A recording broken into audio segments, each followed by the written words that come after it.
गुजरात बड़ोदरा के इस पवित्र पावन प्रांगण में बैठकर ये पवित्र कथा आप और हम श्रवण कर रहे हैं। कथा के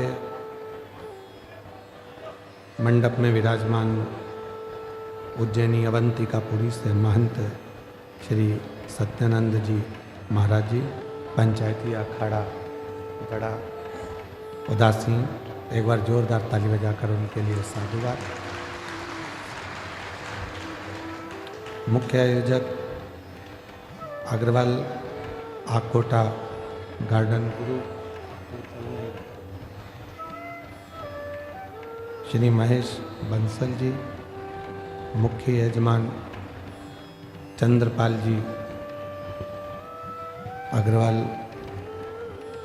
बड़ौदा गुजरात से, एक बार यजमान परिवार के लिए जोरदार ताली बजाकर उनके लिए साधुवाद, जिन्होंने इस पवित्र पावन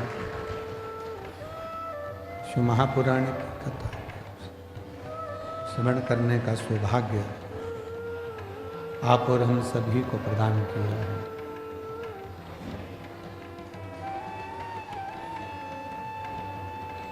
शिव कृपा भगवान शंकर की जब उदारता होती है, करुणा होती है, दया होती है, तब कहीं ये पवित्र पावन शिव महापुराण की कथा श्रवण करने का सौभाग्य होता है। चल नहीं रहे कोई से भी बात नहीं।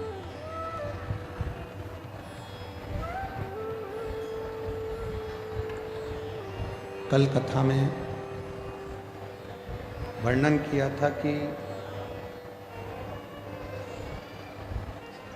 जो श्वासों में रमण कर रहे हैं वही शिव है।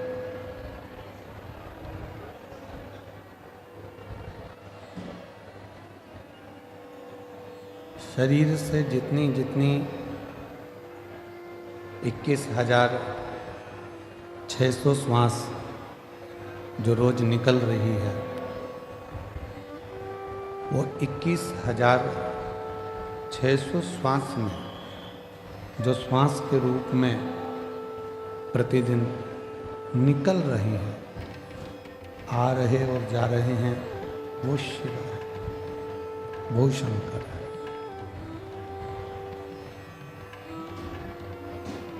हम भगवान देवादिदेव महादेव को ढूंढने के लिए ना जाने कितने कितने कितने कितने तीर्थ,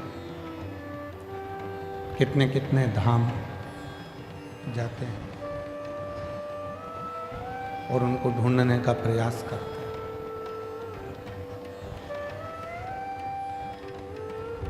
पर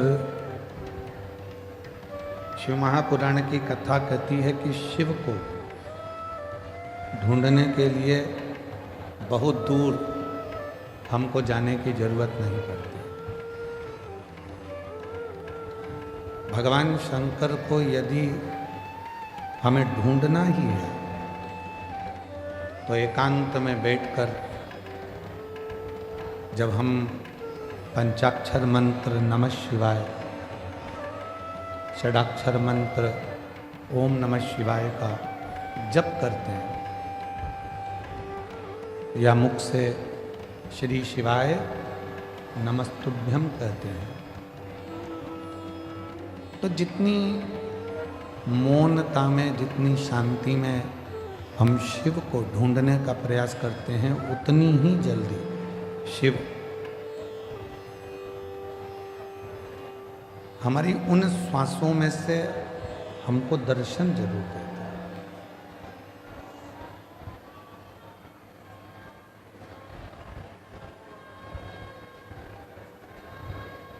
हम दूसरे को बोलते हैं कि ध्यान से पढ़ना,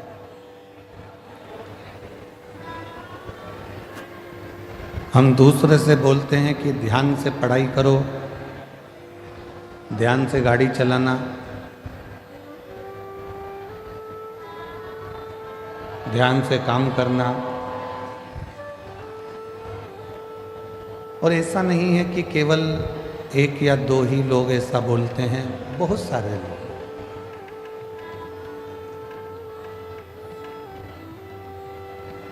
आप अपने बच्चों से भी कहते हो ध्यान से पढ़ो, ध्यान से पढ़ाई करो, ध्यान से गाड़ी चलाओ, ध्यान से काम करो। पर शिव महापुराण की कथा कहती है कि पहले हम दूसरे से कह सकते हैं कि ध्यान से काम करो, ध्यान से गाड़ी चलाओ, ध्यान से पढ़ाई करो, पर शिव पुराण की कथा कहती है कि पहले अपने को भी, अपने ऊपर भी ध्यान देना जरूरी है। कहीं हम अपने पथ से तो नहीं भटक रहे, कहीं हम अपने पथ से तो नहीं भटक रहे।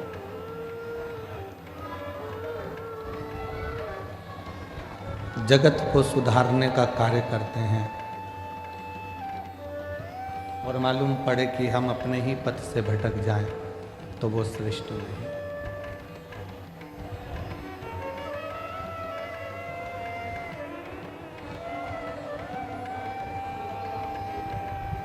एक बहू सोचती है कि मैं मेरे घर में जाऊंगी ससुराल में तो मैं मेरे ससुराल को सुधार दूंगी।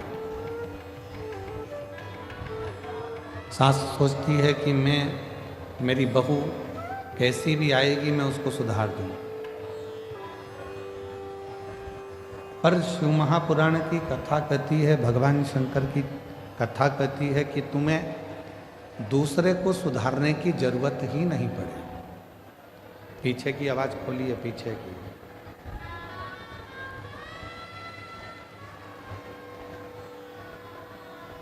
शिव महापुराण की कथा कहती है कि आपको दूसरे को सुधारने की जरूरत ही नहीं पड़े। जरूरत है हमें अपने आप को सुधारने की। जरूरत है हमें अपने आप को सुधारने। गायत्री परिवार वाले कहते हैं हम सुधरेंगे, जम के बोलो, युग सुधरेगा। हम बदलेंगे, युग बदलेगा। अर्थात गायत्री परिवार में कहा जाता है कि हम सुधरेंगे, युग सुधरेगा, मतलब हमको सुधारना स्वयं को जरूरी है।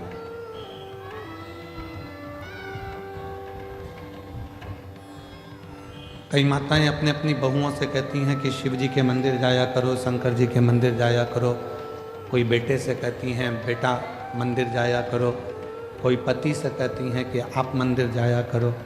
पर मेरा निवेदन इस व्यासपीठ से शिव महापुराण की कथा के माध्यम से है कि पहले हम दूसरे को मंदिर जाने का कहते हैं तो सबसे पहले अपने आप को भी मंदिर जाना प्रारंभ करना पड़ेगा।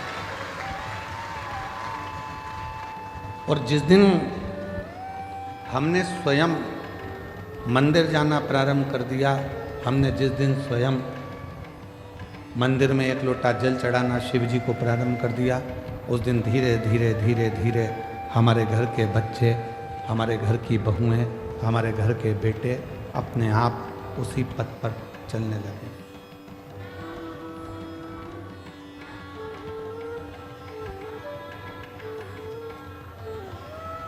हम कहते तुम करो, बेटा तू मंदिर जा, बहू तू मंदिर जा, पर हम स्वयं ना जा पाए तो वो श्रेष्ठ नहीं। हमें खुद को जाना पड़ेगा, हमको स्वयं को पहुंचना पड़ेगा। और तेरे मंदिर में आना मेरा काम है, मेरी बिगड़ी बनाना तेरा काम है। जब आप अपना पिता मानकर भगवान शिव को, कालाधिपति महाकाल को, मेरे ओघड़दानी विश्वनाथ को, मेरे कुबरेश्वर महादेव को, मेरे शंकर भगवान को अपना पिता मानकर उसके करीब में जाकर बैठोगे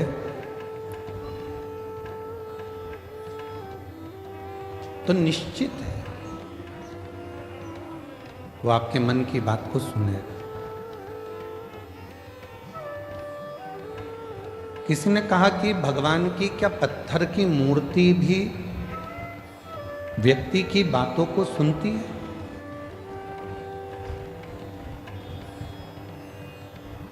क्या पत्थर की मूर्ति हम जो कहेंगे वो सुनेगी? क्या वृक्ष हमारी बातों को सुनते हैं? क्या पशु पक्षी हमारी बातों को सुनते हैं? क्यों नहीं? एक घर की स्त्री, घर की नारी जब तुलसी जी में जल चढ़ाती है और प्रसन्न चित्त होकर जल चढ़ाती है तो तुलसी के पत्ते भी प्रसन्नता का भाव दर्शाते हैं। पीपल के वृक्ष में भी आप अगर प्रसन्न होकर जल चढ़ाते हो तो पीपल का वृक्ष भी प्रसन्नता देता। बट वृक्ष में आप प्रसन्न होकर जल चढ़ाते हो तो बट वृक्ष भी प्रसन्नता का भाव देता है। बेलपत्री का छोटा सा पौधा है, उसमें आप प्रसन्न होकर जल चढ़ाइए तो वह बेलपत्र भी प्रसन्नता का भाव देता है।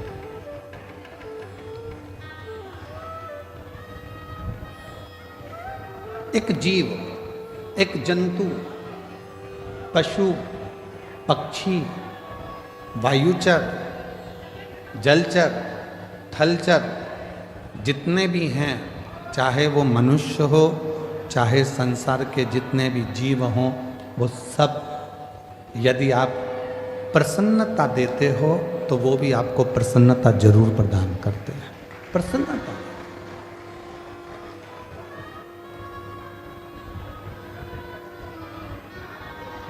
महापुराण की कथा तो पहले भी एक बार कहा था, यदि किसी की तबीयत खराब है तो उससे दिन में कम से कम 2 बार मिलो। कितनी बार मिलो? जम के बोलो। घर में अगर किसी की तबीयत खराब है, परिवार में किसी की तबीयत खराब है, कुटुंब में किसी की तबीयत खराब है, कोई रिश्तेदार की तबीयत खराब है तो कम से कम दिन में 2 बार मिलो। क्यों मिलो? तुम्हारे जाकर खड़े होने से, मिलने से उसके परिवार में और उसको हिम्मत आ जाती है उस बीमारी से लड़ने की।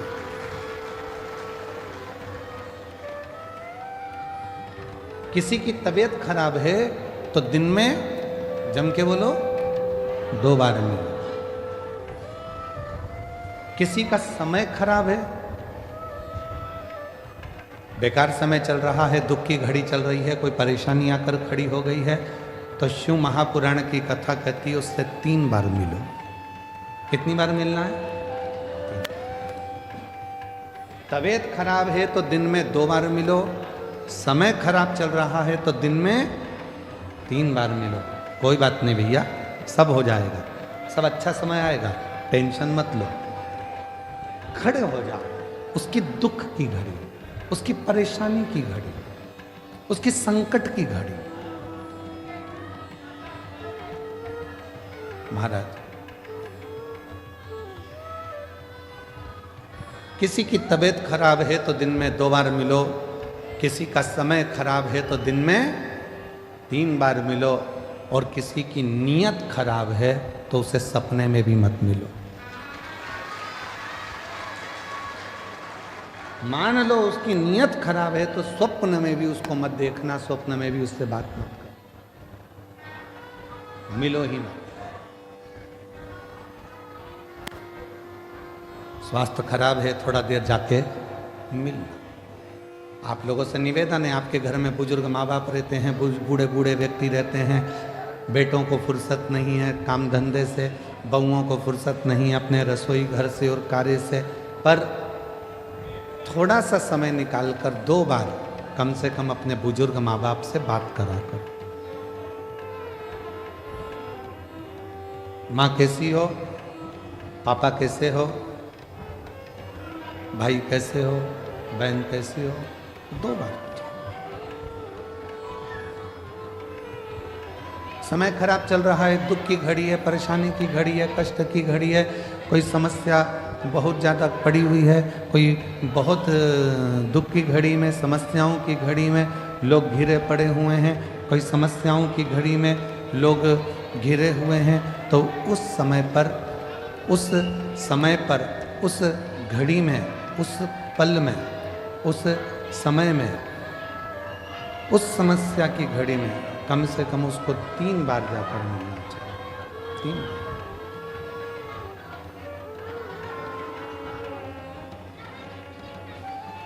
उस समस्या की घड़ी में, उस दुख की घड़ी में, उस परेशानी की घड़ी में कम से कम 3 बार जाकर खड़े हो। कुछ मत दो, पर खड़े होकर थोड़ी सी हिम्मत दो, थोड़ी सी। कुछ नहीं दे सकते मत दो, पर थोड़ी हिम्मत दो। क्यों चिंता करना, क्यों टेंशन लेना, क्यों दुखी। और मैंने तेरे ही भरोसे बाबा, तेरे ही भरोसे हवा बिच उड़ती जावांगी बाबा, डोर तो छड़ी नाम कटी जावांगी।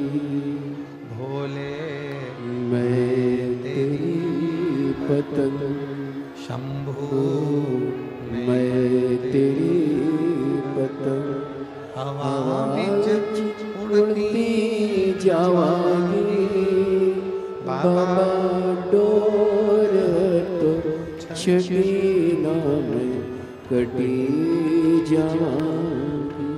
उसको हिम्मत दीजिए, उसको थोड़ा बल दीजिए, उसको थोड़ी शक्ति दीजिए। और उसी तरह शिव महापुराण की कथा कहती है, जब पार्वती मैया शिव जी की साधना में डूबी हुई थी,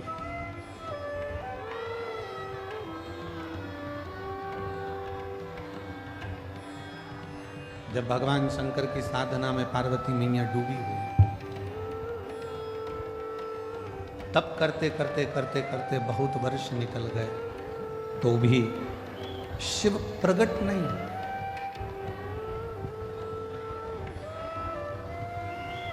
तो भी भगवान शंकर प्रकट नहीं।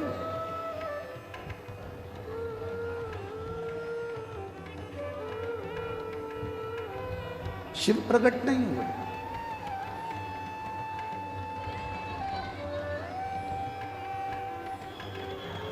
मां पार्वती जी थोड़ी सी हिम्मत हार गई। कब? जब उन्होंने सूखे पत्तों का सेवन किया, नासिका के एक ही छिद्र से श्वास लेती हैं और इसी छिद्र से श्वास छोड़ देती हैं। तब थोड़ी सी हिम्मत मां जगतजननी जगदम्बा मां पार्वती जी हार। कई माताएं व्रत करती हैं, साधना करती हैं, उपास करती हैं, नियम ले लेती हैं, कोई व्रत धारण कर लेती हैं और उनको लगता है कि मैं व्रत कर रही हूं। जब आप लोग हिम्मत हारने लगते हो तो जिसका तुम व्रत कर रहे हो, जिसकी तुम साधना कर रहे हो, जिसका तुम तप कर रहे हो, वो देवता तुम्हें हिम्मत देने के लिए तुम्हारे मन के अंदर आकर विराजमान हो जाता है। तब वो आता है।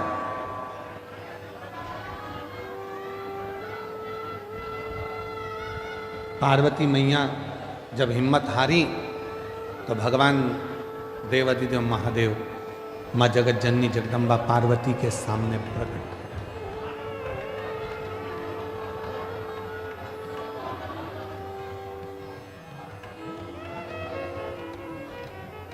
और शंभु शरणे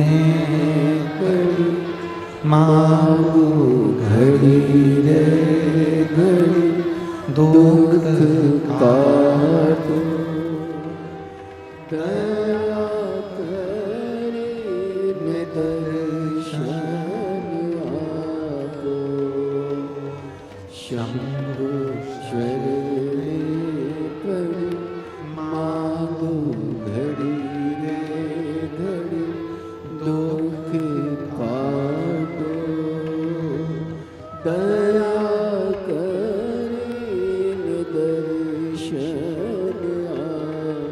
शिव पार्वती जी की साक्षी में उनको बल देने के लिए प्रकट हुए, असली स्वरूप में नहीं।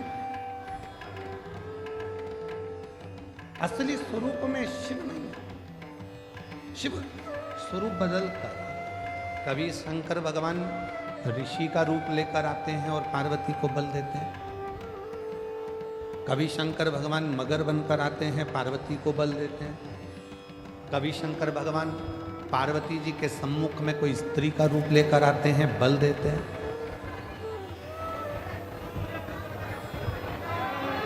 आप में से कई माताएं कहती हैं, कई जीजी कहती हैं, कई जीजा कहते हैं, कई बेटियां कहती हैं, कई बेटा कहते हैं, कई बुजुर्ग माँ बाप कहते हैं कि हम जब हिम्मत हारते हैं तो भगवान हमको हिम्मत देने क्यों नहीं आता।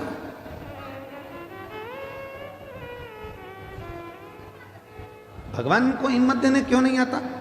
शिव महापुराण की कथा कहती है, जब आप हिम्मत हारते हो, परिवार के भले ना आए, पर तुमने जो एक लोटा जल चढ़ाया है वो शंकर तुम्हारे सामने खड़े होकर रूप बदलकर किसी रिश्तेदार का स्वरूप धरकर, किसी परिचित का स्वरूप धरकर, कोई अपनों का रूप रखकर, कोई परिचित का रूप रखकर, कोई रिश्तेदार का रूप रखकर मेरा देव अधिदेव महादेव आकर हिम्मत जरूर देता है और तुमको जिंदगी जीने का एक तरीका सिखाता है।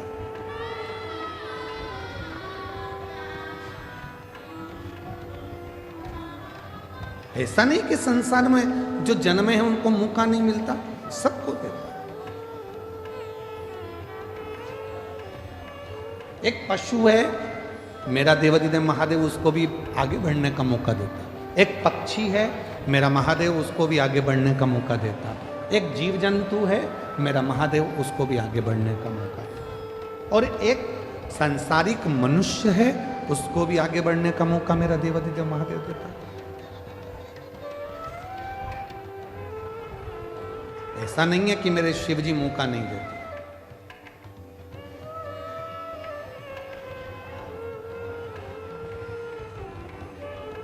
नदी में, पानी में, समुद्र में, तालाब में, कुएं में, बावड़ी में अगर कोई डूबता है, कोई डूब रहा है, तो पानी भी एक मौका देता है उसको उछाल देकर बाहर निकालने का कि अभी भी मौका है, तुम उससे बाहर निकल। पानी भी मौका देता है।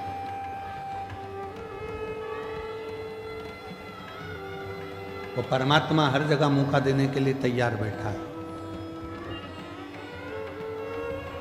संसार के बेटा बेटी कहते हैं, नवयुवक बच्चे कहते हैं, हम पढ़ पढ़ के थक गए, एग्जाम दे दे कर थक गए, हम कंपटीशन एग्जाम में बैठ बैठ कर थक गए, पर हमारा सिलेक्शन ही नहीं हो रहा।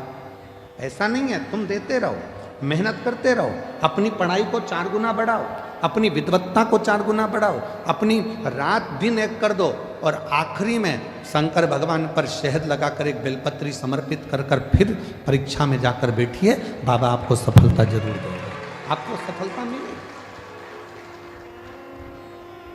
ऐसा कोई संसार में जन्मा नहीं जिसको परमात्मा ने आगे बढ़ने के लिए मौका नहीं दिया। उड़ने का मौका तो परमात्मा देते ही हैं। और अगर आप लोगों ने देखा हो, हम तो बड़ौदा में नहीं रहते, हम गुजरात में नहीं रहते, हम तो मध्य प्रदेश में रहते हैं, पर हमने वहाँ देखा है। आप लोगों ने यहाँ पर देखा है कि नहीं देखा मालूम नहीं। बारिश में एक होती है चींटी, एक होता है चीटा। बोलो बोलो, देखा है कि नहीं देखा? समय एक ऐसा आता है कि भगवान वो चींटी को भी पर दे देता है और चींटे को भी पर देता है कि उड़ ले, तू भी उन्नति की ओर बढ़ ले, तू भी आ। अब जरा विचार करिएगा कि वो परमात्मा जब चींटी को पर दे सकता है, वो परमात्मा जब चींटे को पर दे सकता है, पर उस चींटे और चींटी में भी कोई कोई चींटे ऐसे रहते हैं, पर मिलने के बाद भी वो उड़ते ही नहीं हैं, वो आगे बढ़ते ही नहीं हैं। संसार में ऐसे लोग भी हैं कि उनको मौका मिलता है तो भी उस मौके का वो फायदा ना उठाकर वहीं की वहीं पड़े रहते हैं और आगे बढ़ नहीं। उसने चींटी को भी पर दिया, उसने चींटे को भी पर दिया कि तू बढ़ ले, आगे बढ़ लो। ये 7 दिन की शिव महापुराण की कथा हो रही है। आज कथा का 6ठा दिन है। आज कथा की शिवरात्रि है। कल कथा सुबह 8 बजे से 11 बजे तक ये बड़ौदा नगर के इस ग्राउंड में हो जाएगी। टीवी पर वही 2 बजे से 5 बजे तक आ जाएगी।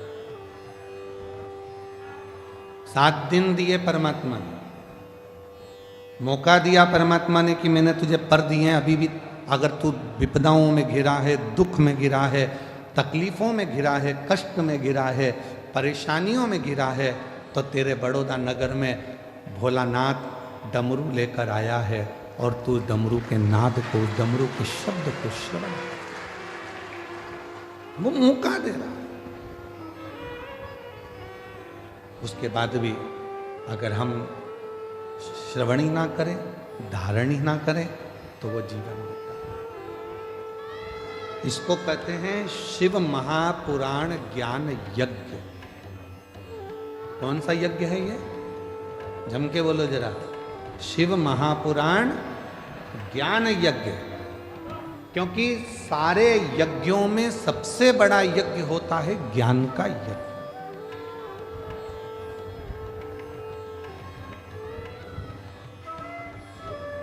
भजन संध्या कराई, रात को खूब नाचे कूदे, एंजॉय करा, पूरे होर्डिंग लगाए गए बड़े बड़े, भजन संध्या है, भजन संध्या है, भजन संध्या। चौकी बिठाई, आज चौकी है, आज भजन संध्या है, पूरी रात लोगों ने एंजॉय करा। ठीक है, भजनों में नाचे आप, ठीक है, पर ज्ञान क्या लिया? ज्ञान क्या प्राप्त किया? बड़े बड़े यज्ञ हुए, उसमें आहुतियां छूटी, बैठने वाले बैठे, खर्च करने वालों ने खर्च भी किया, बहुत बड़े बड़े बड़े यज्ञ हुए, पर उससे हमने ज्ञान क्या?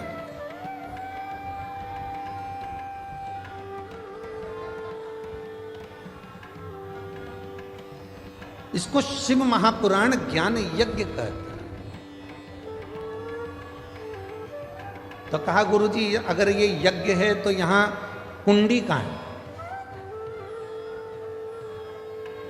हवन की कुंडी कहां है? तो शिव महापुराण कहती है जितनी मुंडी उतनी कुंडी। ये ज्ञान यज्ञ है। इस ज्ञान यज्ञ में जितने जितने बैठे हुए हैं और जिन जिन के कानों में शिव महापुराण की कथा जा रही है, जितनी जितनी मुंडी है, जितने जितने शीश हैं, उतनी उतनी वो कुंडी है। ये ज्ञान उसकी बुद्धि में, उसके श्रवण शक्ति में जा रहा है, वो नेत्रों से दर्शन कर रहा है, हृदय में उतार रहा है, और एक ना एक दिन जो उसने ज्ञान लिया है उसकी जिंदगी में अगर उसने उतार लिया तो वो संकट से बचेगा और एक दिन मेरा भोले बाबा उसकी झोली खुशियों से भरे। ये वो यज्ञ।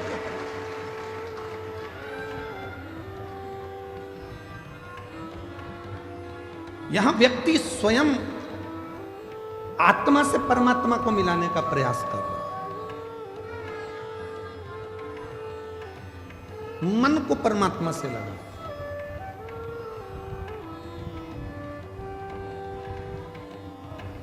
कभी किसी महाराज जी ने अपने प्रवचन में नहीं कहा कि शरीर को परमात्मा से लगाओ। कभी किसी महाराज जी ने, बड़े बड़े संत साधु ने भी अपने अपने प्रवचन में नहीं कहा कि इस तन को परमात्मा से लगाओ। किसी संत साधु गुरुजन ने नहीं कहा, किसी वक्ता ने नहीं कहा कि तन को परमात्मा से लगाओ। जिसने भी कहा एक ही बात कही, मन को, चित्त को परमात्मा से लगाओ, आत्मा को परमात्मा से लगाओ। क्यों? तन लगाने का क्यों नहीं बोला? शरीर को परमात्मा से लगाने का क्यों नहीं बोला? क्योंकि शरीर माता और पिता की देन है। इस शरीर में आधा भाग मां का है, इस शरीर में आधा भाग पिता का। शरीर माता पिता की देन है। और जब थोड़े से बड़े हो गए तो ये शरीर भोजन की देन है, जितना खाओगे उतने तंदुरुस्त रहो।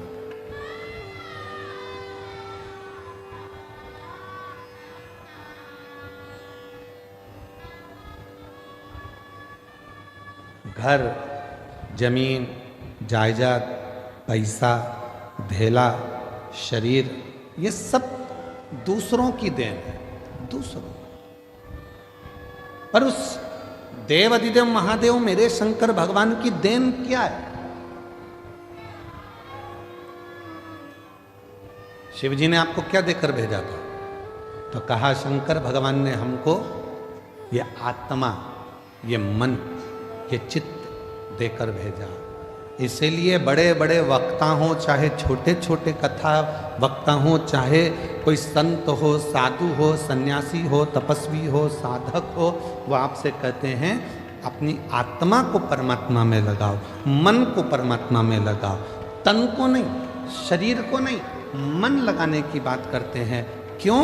क्योंकि जैसे बच्चा घूम जाता है, माँ के पास आता है तो माँ उससे गले लग जाती है, उसी तरह ये आत्मा, ये मन जब संसार में भटक जाता है और जब हम एकांत में बैठकर शिव को भजते हैं, तब वो परमात्मा इस आत्मा को संभाल लेता है और हमें उन्नति के मार्ग पर ले जाकर छोड़ देता है। हम मन नहीं लगा पाते। और हमने पहले भी कथा में कहा है कि शिव महापुराण की कथा में तुमको सूचना मिल जाए कि कुबेरेश्वर धाम से बाबा कथा के लिए आए हैं, तुमको सूचना मिल जाए कि शंकर भगवान की यह पवित्र कथा, ये कुबेरेश्वर धाम की ये पवित्र धरा से चलकर ये शिव महापुराण यहाँ पहुँची है, तो आपसे निवेदन है, भीड़ बढ़ाने के लिए शिव पुराण में बिल्कुल मत जाना। तुम्हारी भीड़ बढ़ाने से तकलीफ हमको भी होती, इतनी भीड़ में हम खुद ट्रैफिक में फंस जाते हैं। भीड़ बढ़ाने के लिए कथा में मत जाओ। कथा में अगर आए हो शिव महापुराण की तो भाव को बढ़ाओ। कितना भाव बढ़ा सकते हो, तुम्हारे भीतर कितनी परमात्मा की प्राप्ति कर सकते हो। मालूम पड़े तुम आ तो गए हो, मन लग नहीं रहा, बार बार उठकर जाना है, बाजू वाले को देखना है, उधर से आवाज़ आई तो उधर देखो, उधर से आवाज़ आई तो उधर देखो, है। और आधी टेंशन अपनी गाड़ी कहाँ रख कर आए हैं, तीसरा टेंशन बैग रखी थी कहाँ चले गया, चौथा टेंशन मेरी चप्पल पे कोई बैठ गया, पांचवा टेंशन वो मेरे को लेकर आए थे मेरे पति कहाँ चले गए, छठा टेंशन किससे झगड़ा करूं, किससे झगड़ा करूं। तो क्या मतलब का कथा में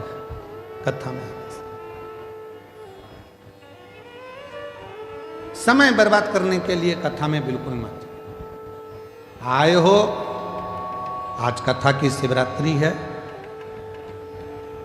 ये 2 दिन, एक छठा दिन, एक कथा का 7वां दिन, ये दोनों दिन इतने प्रबल होते हैं कि जो पंडाल में बैठकर बाबा से कहा जाता है, सुना जाता है, वो सब शिव 3 महीने के अंदर देते जरूर हैं।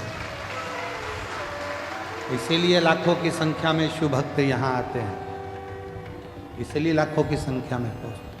और उसमें भी हम हमारी बुद्धि को, अपने चित्त को, इधर कोई पानी देने आया, कोई टॉफ़ी देने आया, कोई सामान देने आया, भैया दे, भैया देना जरा, भैया देना जरा, मांगना था उस भोलेनाथ से और मांगने में रह गए दूसरे से। मालूम पड़ा करोड़ों का धन छोड़कर 2 रुपए लेकर साथ चले गए।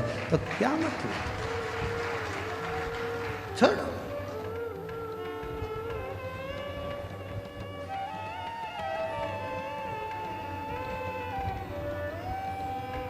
7 दिन की कथा में जितनी चिल्ला चोट नहीं होती उतनी पीछे के 2 दिन में होती है। क्यों? क्योंकि भगवान भी चाहता है अगर अच्छे से कथा सुन लेगी तो मुझे देना पड़ेगा, इसलिए इसको थोड़ा थोड़ा डिस्टर्ब करो, इसको थोड़ा परेशान करो। ये कथा नहीं सुन पाए, कथा नहीं सुन पाएगी तो मुझे देना नहीं पड़ेगा, इसका मन नहीं लगेगा तो मुझे देना नहीं पड़ेगा, मन लग गया तो फिर तो मुझे देना पड़ेगा। इसलिए 2 दिन तुम्हें समझदारी रखना है। चिल्लाने वाले चिल्लाएंगे, तुम्हें समझदारी रखना है। कोई तुम्हारे पास से बार बार उठ के जाए तो सिर पे पल्लू लेके पाँव पड़ ले, तेरे हाथ जोड़ो, बैठ नीचे बैठ। कहाँ बार बार जा रहा है? तुझमें नारद घुस गया क्या? नारद भरा गया क्या? बार बार जा रहा है, फिर आ रहा है, फिर जा रहा है, फिर आ रहा है, बैठ जाता है। बहुत सावधानी की जरूरत है।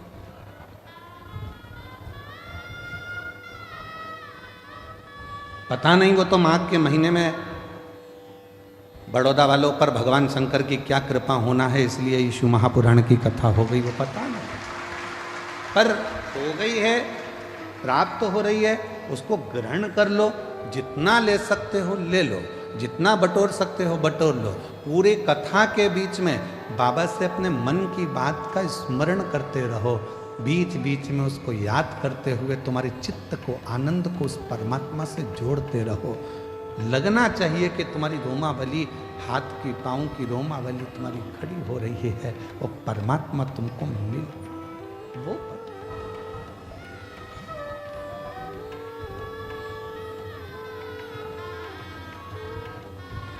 भाव की मूलता रखी, भीड़ की नहीं।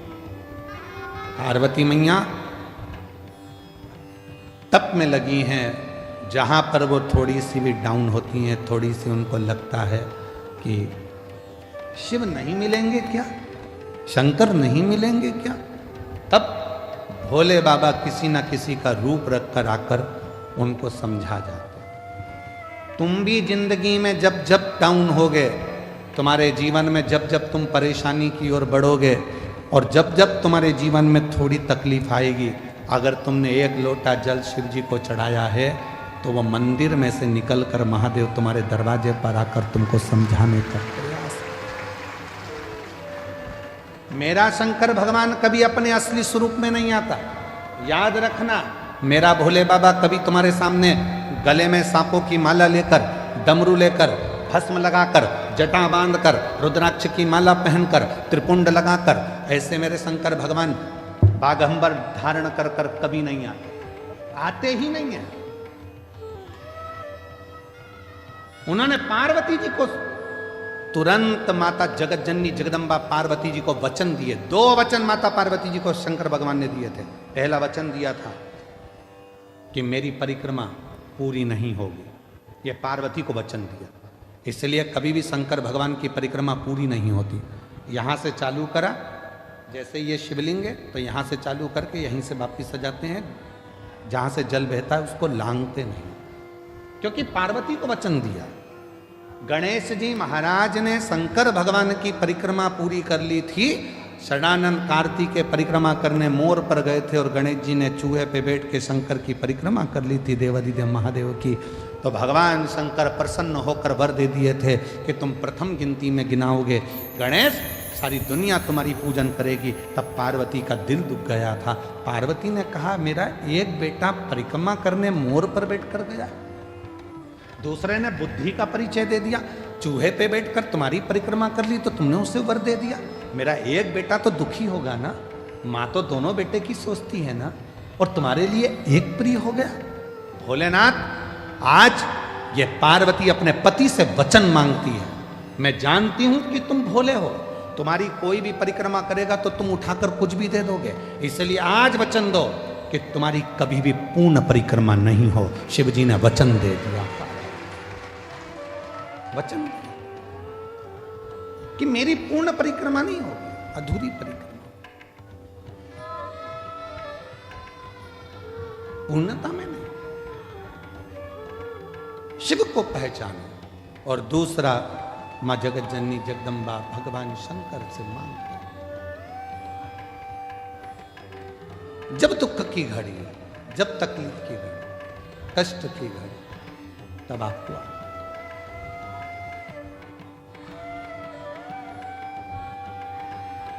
इस रूप में नहीं। क्यों? इस रूप में दिक्कत क्या है? गले में सांप पड़ा है, नीचे बाघंबर है, रुद्राक्ष की माला है, त्रिपुंड है, कंठ नीला है, भस्म चढ़ी है। इस रूप में क्यों नहीं? पार्वती जी ने कहा मैं तुम्हें बताऊंगी, समय आया। भगवान राम जी का प्रागट्य हुआ। शंकर भगवान दर्शन करने के लिए गए तो कौशल्या मैया ने शंकर भगवान को राम जी का दर्शन नहीं किया। फिर द्वापर आया, भगवान कृष्ण का प्रागट्य हुआ। भगवान शंकर फिर दर्शन करने के लिए गए तो यशोदा मैया ने लाला का दर्शन नहीं।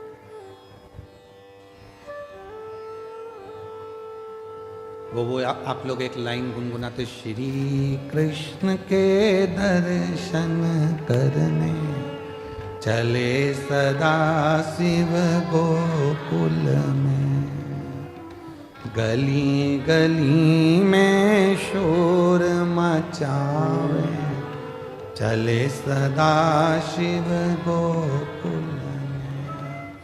यशोदा जी ने दर्शन कराया था भगवान को? नहीं। बाबा तुम्हारे गले में सर्प है, मेरा बच्चा डर जाएगा। बाबा तुम्हारा वेश बड़ा विचित्र है, इसको देखकर मेरा बच्चा डर जाएगा।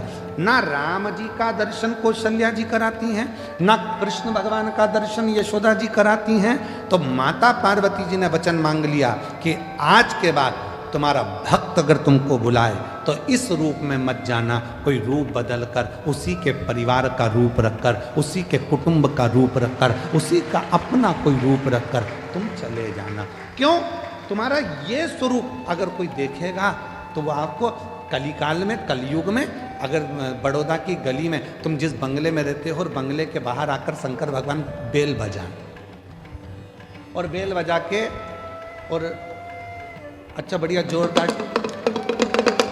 माता दरवाजा खोल, इतने में तो माता कुत्ते को छू कर दे।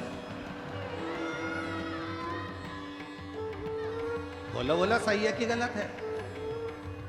बड़ी बड़ी वीआईपी कॉलोनी में आप लोग रहते हो, बड़ी वीआईपी गाड़ी में आप लोग घूमते हो, जरा विचार करिए।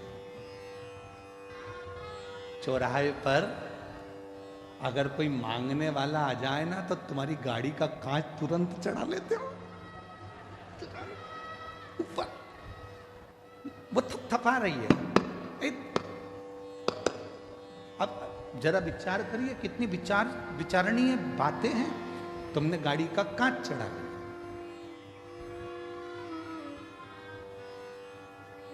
और तुमने क्या कहा? मैं जब जब यहां से निकलती हूं ना, ये रोज भिखारियों ने ऐसे ही मांगने आते हैं। तुम तो इंसान थे जो तुमने गाड़ी का कांच चढ़ा लिया और रोज रोज मंदिर में जाकर भगवान भगवान, एक आध दिन भगवान कांच चढ़ा लिया तो तुम इंसान थे। उसने चढ़ाया तो फिर अभी छत्तीसगढ़ में एक कोई मंत्री, अब तो नहीं है वो मंत्री, पर उन्होंने बहुत बड़ी बात कह दी थी, उस पर हमारी बात पे कटाक्ष भी हुआ। उन्होंने कहा भगवान को भोग लगा, भगवान को तो राजसी ठाट मिलता है, भगवान के तो कपड़े बदले जाते हैं, भगवान को चांदी की थाली में भोजन मिलता है, भगवान तो भगवान है, खड़े रहते हैं। तो हमने उससे कहा कि एक काम करो, हम भगवान को हटा देते हैं, तुम खड़े हो जाओ। तुम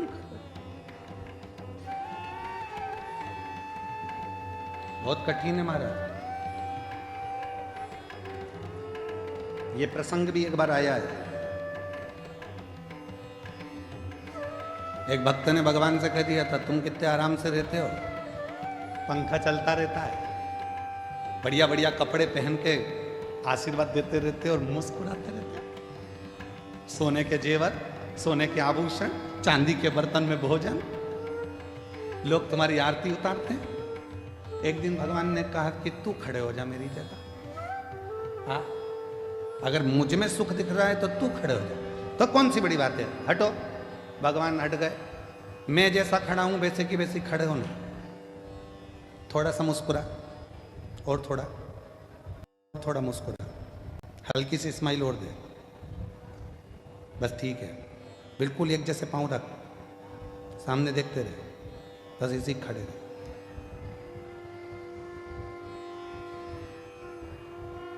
अब इतने में से नीचे से चींटा चढ़ गया। चींटा, भगवान खड़े थे पास में, हिल मत जाना, ऐसे ही खड़े रहे। मुस्कुरा, अरे काय का मुस्कुराऊं, काट रहा है। भगवान बोले हम भी तो मुस्कुराते, मुस्कुरा। फिर एक आई, भगवान मेरी बहू को छोड़ा देते ना। ये पीछे से बोला, इतनी बेकार है, इसको तो कुछ मत देना। भगवान बोले चुपचाप खड़े रहे।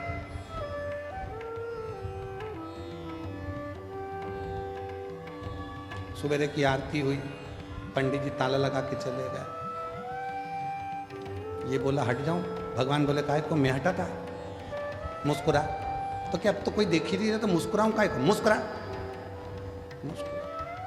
शाम को पंडित जी आए, उन्होंने फिर आरती मारती करी, चांदी की थाली में भोजन लाके दिखाया।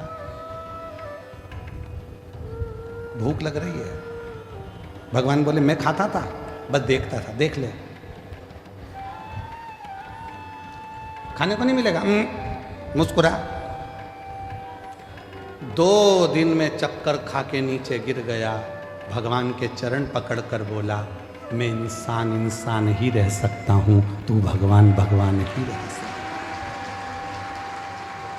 मेरे बस की बात नहीं है दुनिया के दुखड़े सुनना, ये मेरे बस की बात नहीं है। मैं मेरे बहुओं के दुखड़े सुन लूं, परिवार के दुखड़े सुन लूं, वही काफ़ी है। तेरे पास तो दुनिया के इतने लोग आते हैं, दुखड़ा रोते हैं, और तू कितनी कृपा करता है तो भी मुस्कुराता रहता है। भगवान कहते हैं मैंने दुनिया में सबको मुस्कुराहट दी है, केवल प्रसन्न रहकर दुख कटता रहता है, दुख कटता है। और शिवजी ने पार्वती जी को भी यह प्रसंग सुनाया। एक बार तुमरुका जी आए और तुमरुका जी ने आकर कहा कि ब्रह्मा जी को सृष्टि की रचना का भार आपने दिया। शंकर जी बोले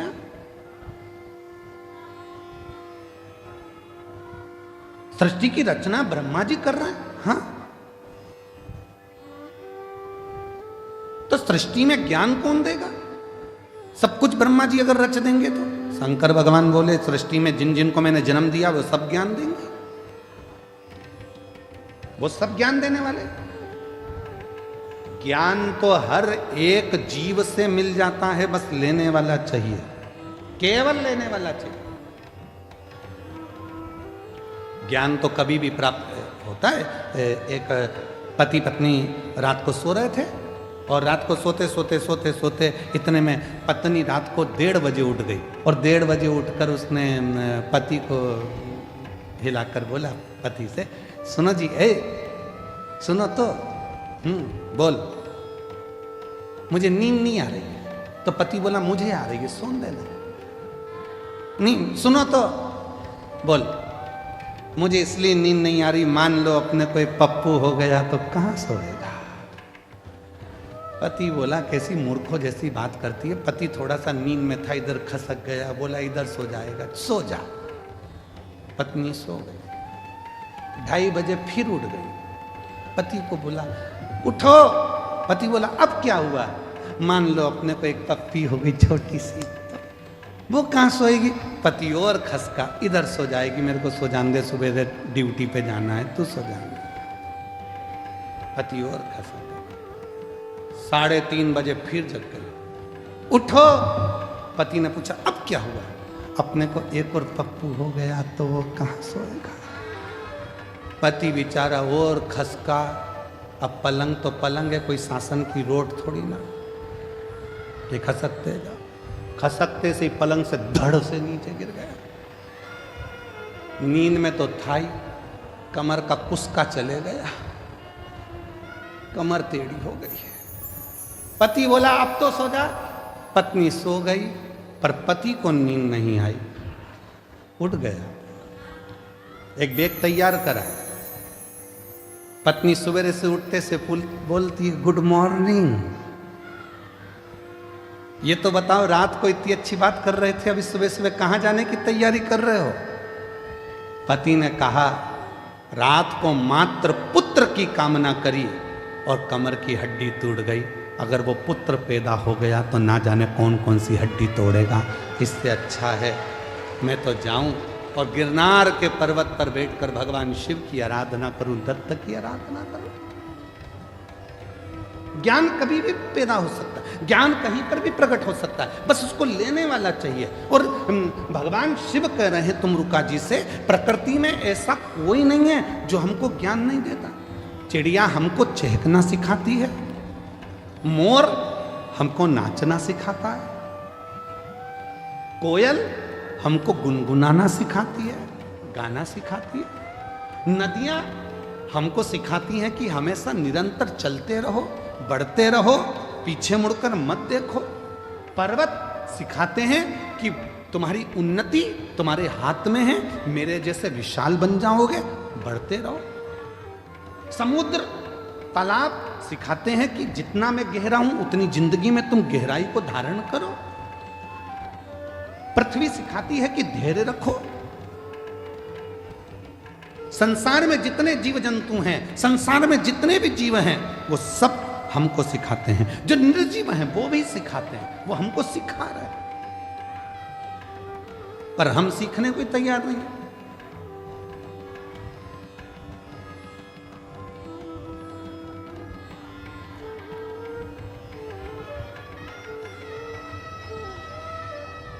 सास कहती है ये कल की आई हुई बहू की सुनूंगी मैं।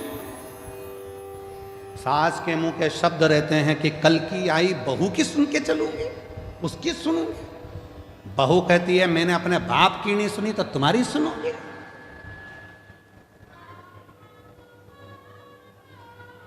बेटा कहता है मैं तुम्हारी नहीं सुनूंगा ऑफिस में। बाप कहता है मैं बेटे की नहीं सुनूंगा, मैंने पाल पोस के बड़ा करा है, दुकान मेरी है, व्यापार मेरा है, मैं नहीं सुनूंगा। बेटा कहता है मैं बाप की नहीं सुनूंगा। दोस्त दोस्त से कहता है भाई मैं तेरी सुनने वाला नहीं हूं। समाज के लोग एक दूसरे से कहते हैं समाज में हमारा भी वजूद है, हम नहीं सुनेंगे तेरी। कोई किसी की सुनने को तैयार नहीं है तो क्या सियोर वाला महाराज सुनेगा? कोई किसी की नहीं सुन रहा,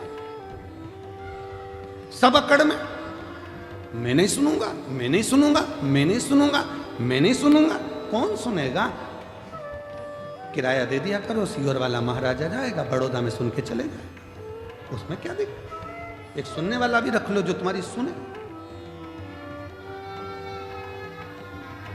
अकड़ को त्याग दो।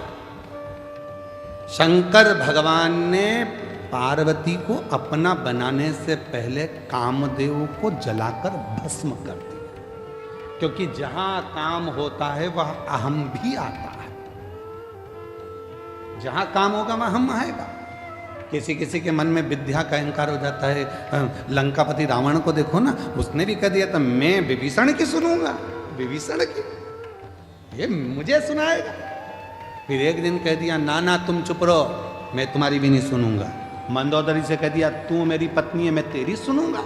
और किसी की नहीं सुनी तो आखिरी में पूरा लंका जल के भस्म हो गई, परिवार नष्ट हो गया, बर्बाद हो गया लंकापति रावण।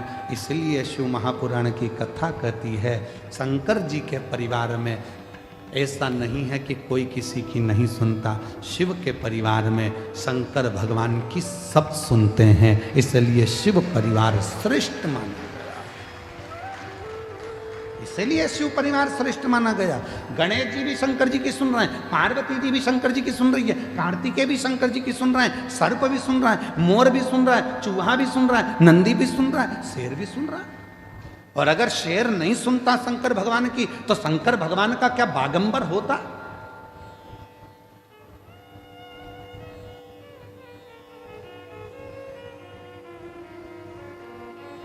शिव जी क्या बागंबर पहनते? ये तन पर भगवान शंकर के जो बागंबर आया, जिस बागंबर पर शिव जी बैठते हैं, शेर की खाल पर बैठते हैं, शेर की खाल बागंबर भगवान तन पर धारण करते। किसने किसने किसने दिया उनको? एक दिन पार्वती जी बोल दी भगवान शंकर से चौसर खेलना है। शिव जी ने कहा खेल लो, आओ चौसर खेलो। अब पत्नी है, धर्म पत्नी है, बैठ के बातचीत चले, दोनों के विचारों का आदान प्रदान हो।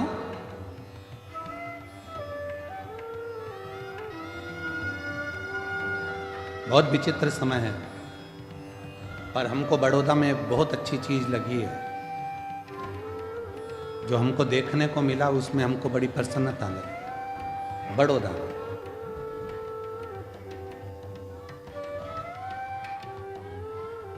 बड़ौदा में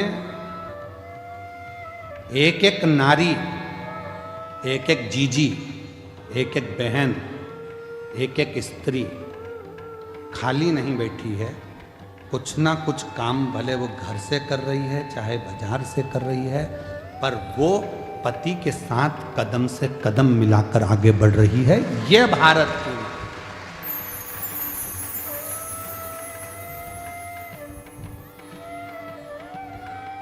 और पति कह दे कि मैं बड़ा, तुमसे बड़ी है वो। क्यों? रोटी बनाती है और रोटी कमाने जाती है, बनाती भी है और कमाने जाती है। बहुत अच्छा लगता है। कई माताएं घर में ही फाफड़ा बना रही है, पैकेट पैक करके बेच रही हैं, कोई कुछ बना रहा है, कुछ बनाकर बेच रहा है। अभी एक भैया जी आए थे, उनकी धर्म पत्नी वो गाय के गोबर के श्रृंगार कुछ गाय आदि बनाती हैं, गणेश जी बनाती हैं, वो बेच। सबका अपना अपना कर्म, प्रसन्नता है। और कहीं कहीं की ऐसी भी हैं जो बेवकूफ बनाती हैं, ऐसा भी है। काम कुछ नहीं है और पूछो तो जैसे ही काम कुछ नहीं और मायके से फोन आ जाए, बेटा क्या कर रही थी? मम्मी इतना काम, इतना काम, इतना काम, इतना काम, पूछो मती। तो तूने करा क्या बेटा? आज बर्तन वाली नहीं आई क्या? मम्मी आई थी, मांझ के चली गई। तो भोजन बनाने वाली नहीं आई क्या? मम्मी आई थी, बना के चली गई। फिर पोछे वाली नहीं आई क्या? नहीं मम्मी आई थी, पोछा लगा कर चली गई। फिर काम क्या था बेटा? बच्चे स्कूल गए क्या? हाँ। उनका टिफिन किसने बनाया? मम्मी, वो हमारी सासू जी ने बना कर दे दिया था। फिर बेटा काम क्या था जो तू थक गई? मम्मी आज इंस्टाग्राम पर रील अच्छी नहीं आई, आज इंस्टाग्राम पर रील अच्छी, देख देख के मैं मोबाइल को थक गई, पर एक भी नहीं आई, थक गई। बस इतना सा काम किया बेटा। तो भी माँ कह रही है इतना क्यों लोड लेती है? फेसबुक क्यों नहीं देख लेती है? मां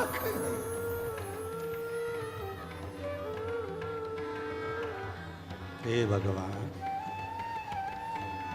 देख तेरे संसार की हालत क्या हो गई भगवान।